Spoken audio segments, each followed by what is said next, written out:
Welcome to Your Thoughts, Your Reality with Michael Cole, the podcast that shines a compassionate light on the journey of veterans battling through life's challenges.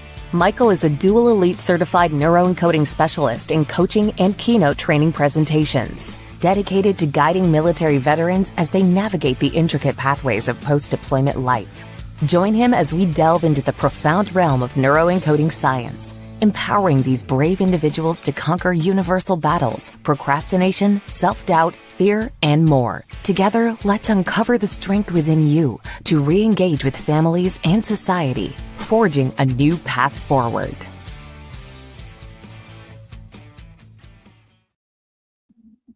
Hello, everybody. So we have one of my favorites. And Tina, before I introduce you, I just got to say something.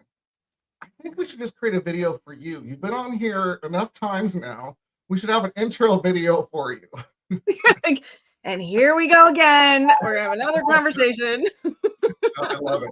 So anybody doesn't know Tina yet, Tina Parker is a retired Air Force Lieutenant Colonel, a dual elite certified neuroencoding specialist, a transformational leadership expert, brain health advocate, and a renowned speaker and mentor. She really comes from the heart with science-backed information, but heart-centered. So, Tina, people that don't know you yet, why don't you share just a little bit more about yourself? Sure. If this is the first time you're tuning in, shame on you that you haven't tuned in earlier, but we're excited you're here. So yes, spent 23 years in the Air Force, partial active duty, partial reserve, and also about 13 years with Department of Homeland Security. Started a couple businesses because I can't figure out what I want to be when I grow up. But isn't that our plight forever for our lives? But had so many amazing opportunities to work with incredible people, to have some impact. Obviously not by myself. It's a team effort. As those of you who are veterans know, it's always a team effort.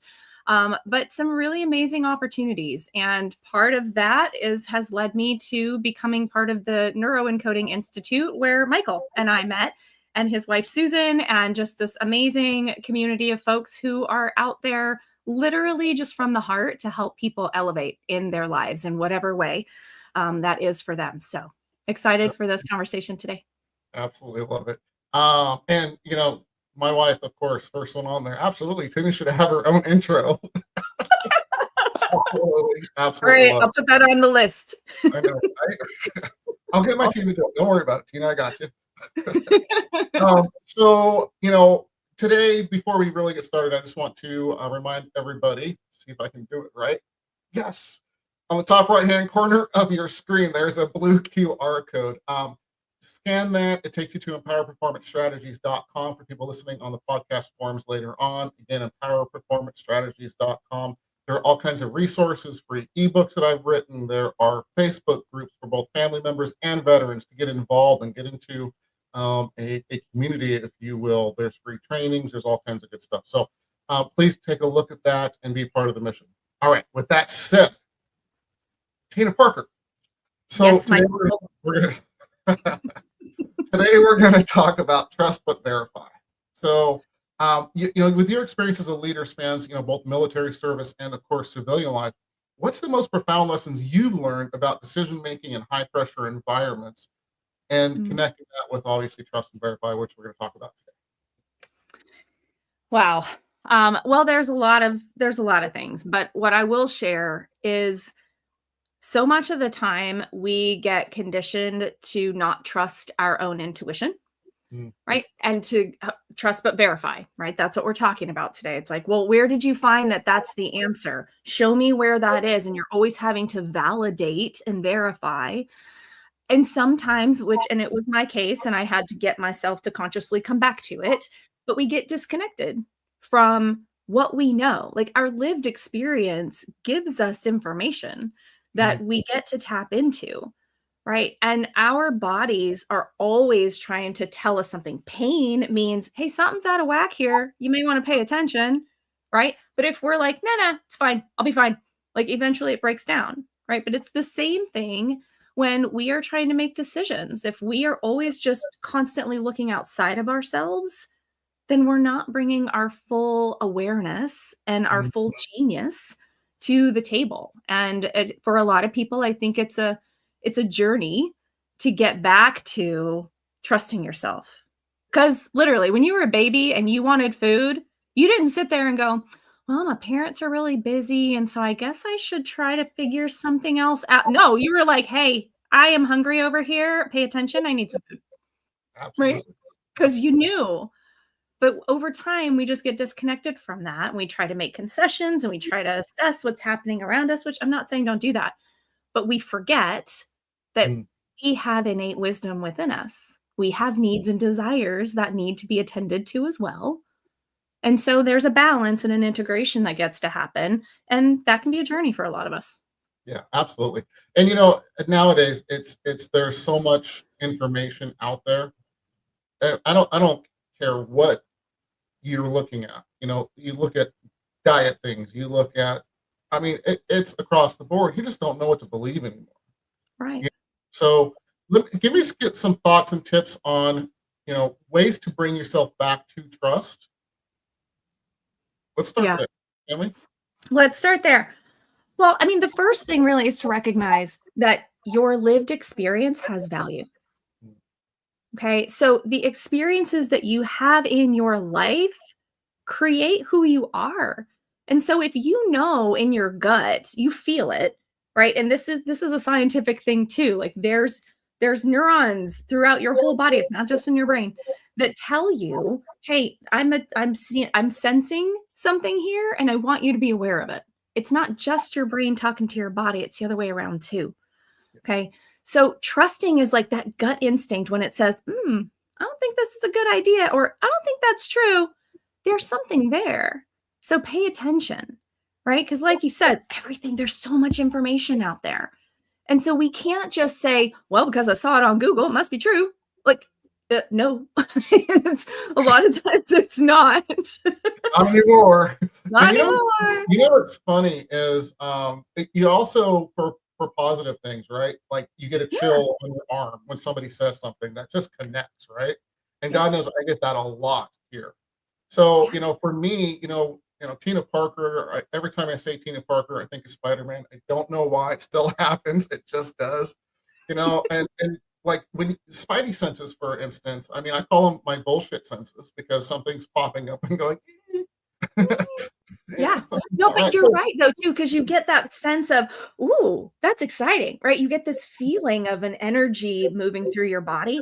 That is an indication for you, right? Pay attention because there's something there. And like you said, it doesn't always have to be a warning, right? Of something bad. Sometimes it's that pull, right? And we feel this. And I know a lot of times we feel this pull towards something in our body and then we rationalize ourselves out of it, mm, right?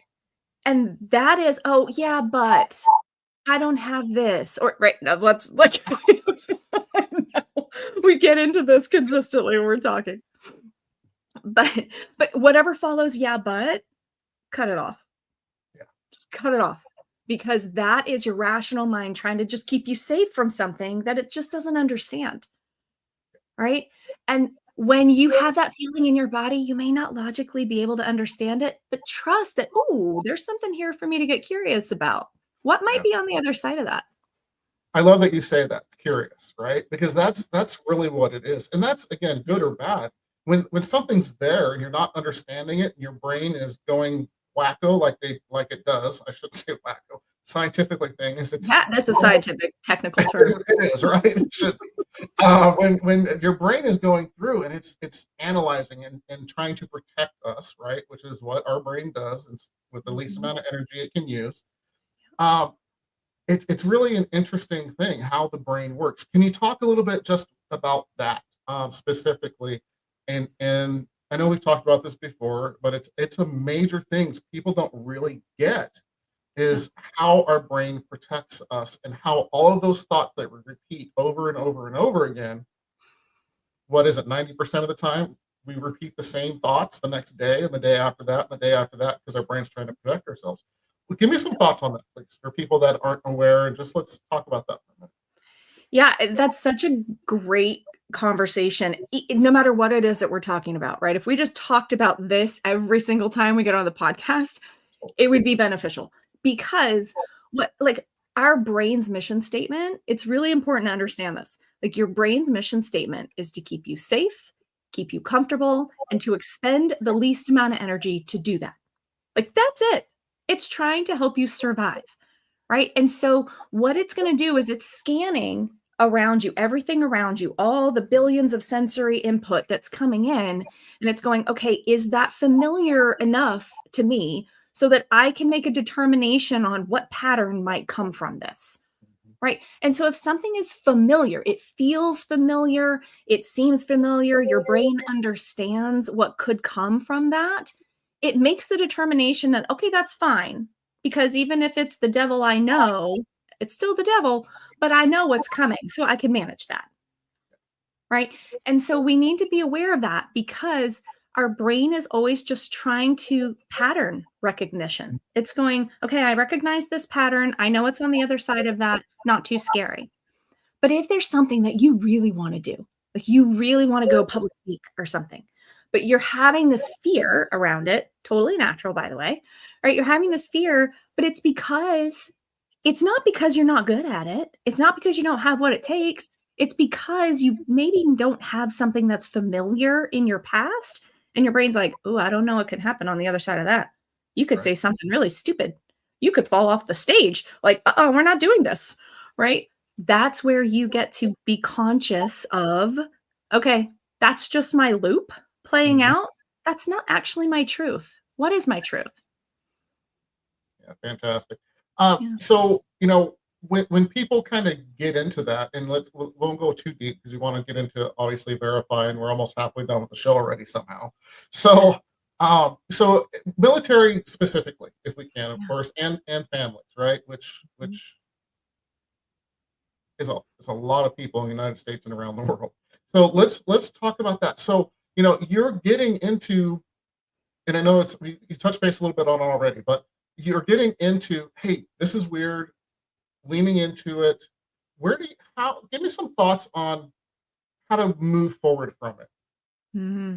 You can't rub dirt on it because it's your mind, right? So what are some thoughts for you that you use or you teach clients to help, move them beyond that when they realize they're in that spin cycle, if you will? Okay.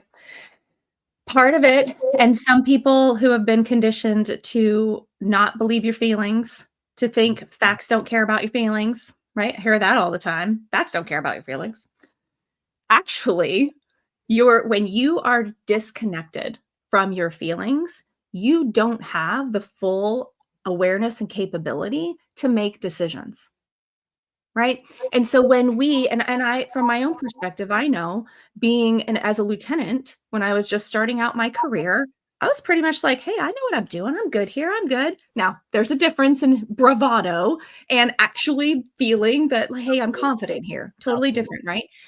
But I remember that I answered a question one time because I knew the answer. I was like, oh, I know that. I remember that. And someone asked me, they're like, how do you know that? I was like, well, because I know it. Like, I felt it in my gut. I was like, yeah, I know that. And I could remember, right? And they're like, no, where in the Air Force instruction does it say that that's the right answer? And I went, I don't know. And they're like, you need to know that. And so I remember that point specifically because I then was like, oh gosh, I have to validate every single thing I say. Mhm. And when you feel that way, now absolutely validate and verify. I'm not saying just because you have a feeling it's true, because that's not always true either.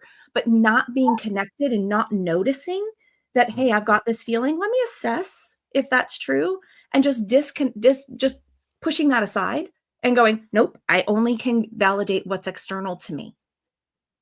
That's when we start to get fully disconnected.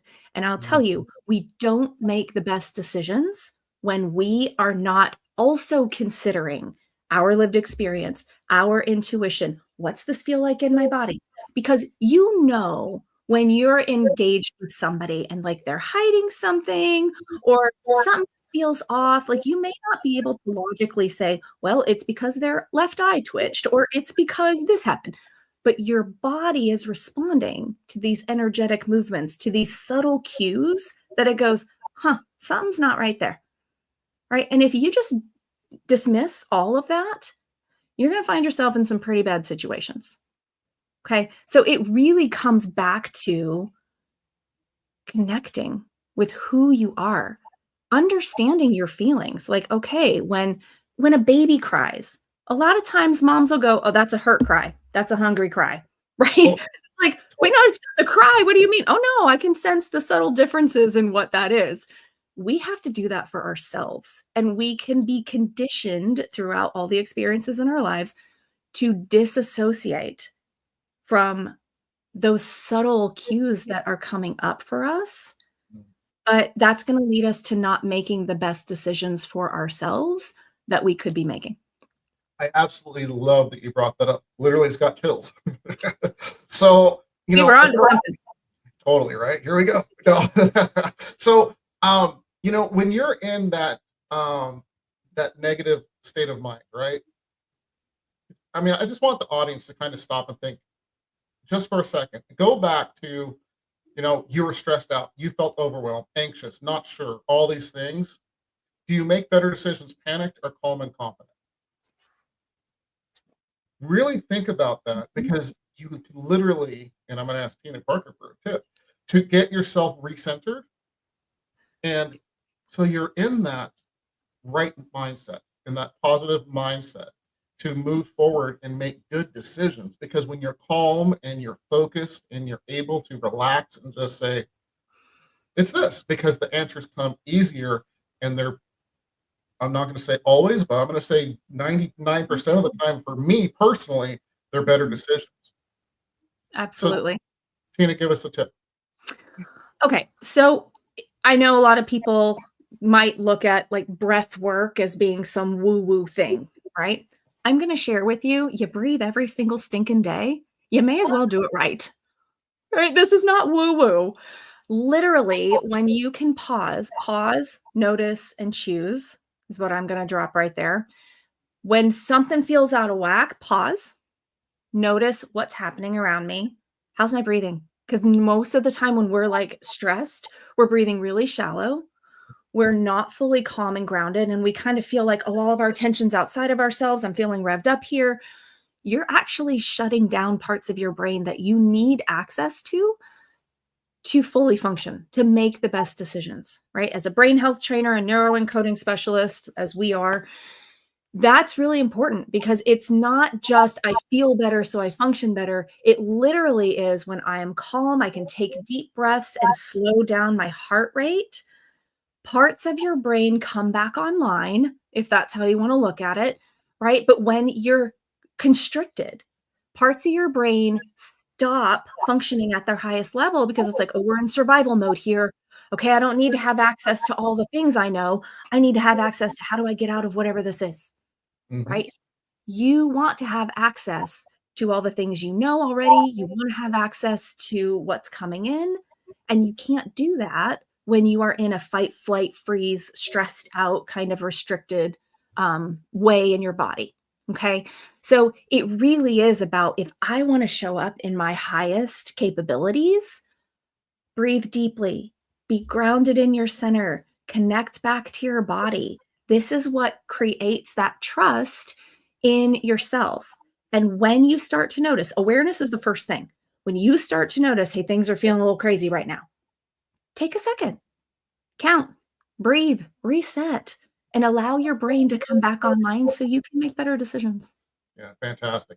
Johnny Pardo was on here yesterday, talking about breath work and the psychology and so on. And Yeah. it's just so important to, breath work. It's not woo woo. It's, Mhm. like you said, Mhm. it's, think about a baby when they're a baby. That was brilliant. When they're a baby, and you see them, and how when they're all calm and sleeping or just resting, Mhm. their breaths from the belly, right? So think about this for yourself too. Their breaths from the belly go first, then the chest rises, and it's calm and it's slow, right? Mhm. Focus on doing that for yourself, and it's amazing how you get to the same place. Absolutely. Just slow it down, like Tina said, and just think about that baby and the calmness of that baby, Mhm. how that changes, and literally can recenter you within seconds. So just a quick, 100%. No, I love how you brought up the belly too, because if we pay attention, which most of us don't, because breathing is an autonomic thing, right? It just happens. But if you literally pay attention, you'll probably notice you breathe up here most of the time. You just shallow breathe up here. Yep. But when we can consciously think of, okay, pull my breath down into my belly, let my belly fill up like a balloon, and then push it back up, you will be amazed at how just 3 to 5 breaths like that will help to recenter you and get you back online. Yeah. And it's funny because for our brains, if we get a little bit of the science part of it, our brains want the oxygen, right? And Yeah. when we're oxygenated, I don't know if that's the word, but go with it. It sounded good, right? So we have more energy because we have more oxygen and so forth down to our cells. And of course, our brain gets more oxygen and so forth. So the lower part of our lungs is actually larger than the top part. So when you fill up the bottom part first and then come up and fill up the top and stick your chest out at the end there, where most people say, I'm going to take a deep breath, and they just stick their chest out breathing in, which gets less than half. I don't quote me on that. It's an assumption. But the lower part of the lungs is the magic. Exactly. Yeah. So just wanted to throw that out there. So Tina, let's move into verifying. Okay. And I think it's super important because, like, for me, I want to understand why on something, and it's not because I want to doubt it or I'm suspicious or any of those things. It's just the way I am. I love the science project. Oh Lord, thank you, Neuroencoding. Great. Yeah. So let's talk about verify. What's the first things you would suggest as far as, hey, not to get into that unstable set of mindset or state of mind, but just let's verify it. Let's make sure that it's right. Talk about Yeah. that. Well, I think we have to be mindful of where our information comes from, right? And especially, like, let's take news cycles these days. I'm a public affairs officer. Yeah.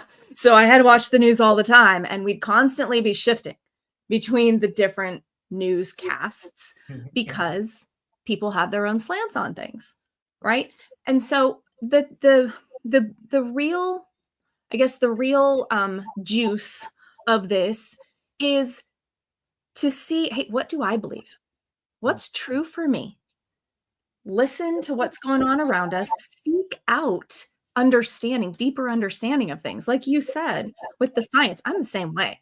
Like, I love it. That's why I went into the brain health and then all the stuff. I was like, what's happening in there? I want to know, right? Because I truly believe that when we can understand what is happening inside of our bodies, we make better choices. We make better decisions. We can create and connect to bigger possibilities for ourselves. Right. And so if I didn't, I would just be sitting here thinking to myself, well, that sounds good. I don't have anything to anchor that in and root that in. Right. But it is listening to my body going, I think there's something here. Maybe I'd like to go find out more about that.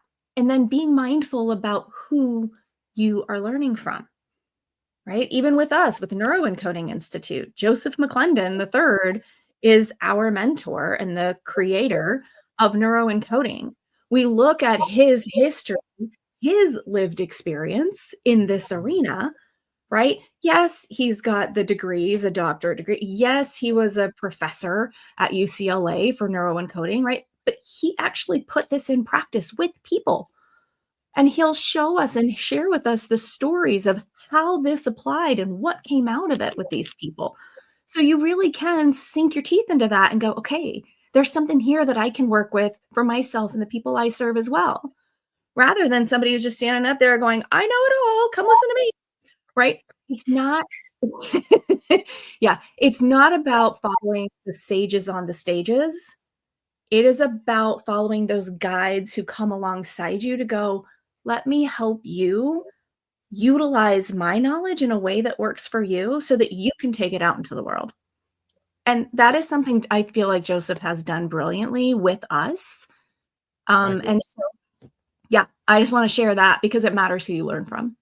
Yeah, I think that's super important, right? You want to when you're learning something, and I've done this my whole career.